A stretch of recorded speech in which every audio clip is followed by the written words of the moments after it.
So yeah, 3 games left, guys. I know very disappointing after the week that was versus Arkansas. Pretty much at the lowest point of this season, I think, at least for me. I don't want to speak for you guys, and this is where the conversation will go. But hey, look, if this season plays out the way we think it will, it's funny. I was thinking about this week. It doesn't change how I feel about this season at the moment because I'm pretty low. I'm pretty low.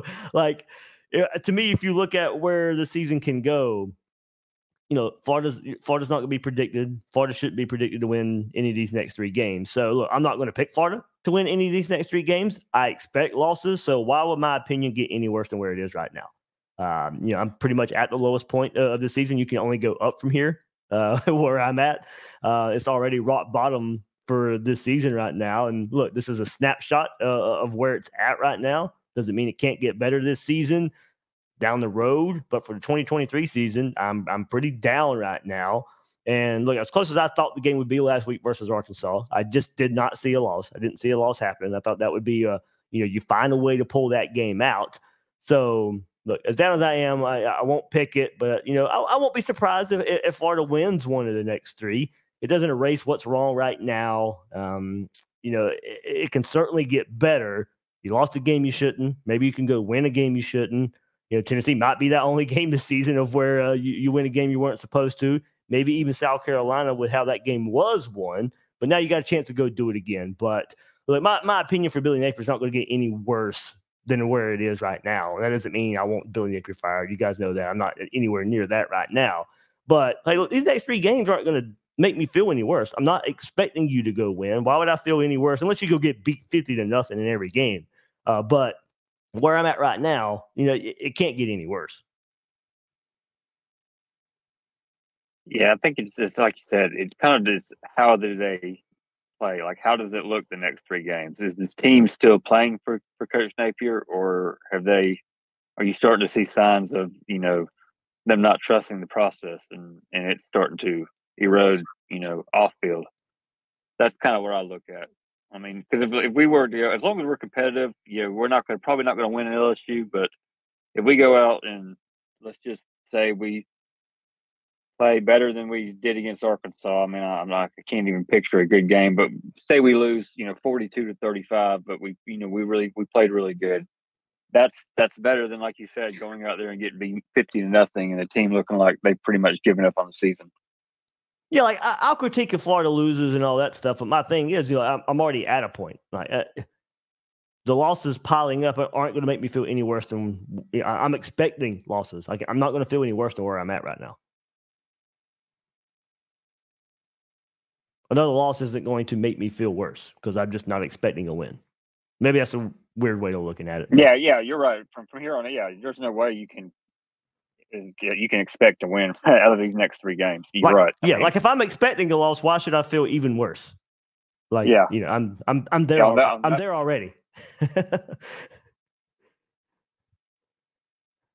My big thing, and Dave, where I'm from, like Lafayette, where Billy comes from, and it's like I've been watching him for 5-6 years now, right? And Trey, whenever he left UL, and I want to explain this because you might be going through a conversation you and I have already had. We didn't see a lot of these issues that we're seeing, and you've watched him for years. Yeah, I was there two weeks ago on a Saturday night at UL's game and watched what was offensive coordinator Mike DeZormo, who took over the team when Billy left. Just horrible play calling in the 4th quarter. I mean, I'm listening to their fans and they sound a lot like us, and they start talking about staff and they start talking about there's just chaos. There's no control of the team. And I'm like, that was never, ever mentioned. I mean, I was there. I went there like one time. Billy comes here, and I think that's why for me it's the lowest, because we didn't see that. I didn't see that at UL and then see him work through it. It was never that bad. It was ugly. They didn't win pretty, and then it got better, and then it got a little better, and then it got better. But I mean, not even to go on the whole tangent, special teams, all that, but just as a whole, that's why if we were 5-7, but the coaching staff was good, Eugene was touching the ball, freshmen all over the field, you can hang your hat on that. But whenever we got to go into next season and we're still worried about procedural stuff, coaching, and the young players, and that's where it's like, that's why this low for me is pretty much rock bottom, regardless of almost if we play well the next 3 games. It's like, are we going to have to worry about the same things next year, week 1 versus Miami? Like the same? Because right. That's where I'm at. Yeah, right. You know, that's why I said it's a snapshot too. It doesn't erase what's happened this season. It can, like I said, it can get better, but it doesn't erase what happened. So we, like you said, I think we still need some tangible evidence that this is not going to creep up. If you are a better team, kind of the question I've asked, you know, even big picture, if we are going to get this talent that does start competing with Georgia and Alabama and Texas and Oklahoma and those guys coming in, what's going to give me the confidence that these issues that we are still seeing right now aren't going to show up in those games in a close game situation? And now you lose 39-36 in overtime to Georgia because of a stupid mistake. Yep. That's the biggest thing. I mean, it's year 2. I think we talked about this last week. Usually, I mean, your elite coaches, by year 2, you can see the difference in the team. We haven't seen those differences. I mean, we seem to be just as dysfunctional, you know, almost through completed with year 2 as we were at the beginning of year 1 at Billy Napier. And that's the most disappointing thing, is you haven't seen that next step that you see with your good head coaches, the Kirby Smarts, the Urban Meyers, Nick Sabans. You see huge jumps from year 1 to year 2. I mean, it's different with the transfer portal, NIL. I mean, I get it. It's a completely different world of college football, but still, you shouldn't see the issues we see, especially with special teams. I mean, there's no excuse for that to be a problem week in and week out. Hey Trey, one thing I want to bring it up. Is that a conversation? Like, is there a lot of watching Billy Napier at Florida because he was at Louisiana? Like, are there conversations with other UL fans or, you know, I guess connections that are even surprised that this is what it looks like under Napier at Florida? Oh, Tim Leger, the wide receiver coach. I think I told you that. I told you that in one of the conversations we had in private.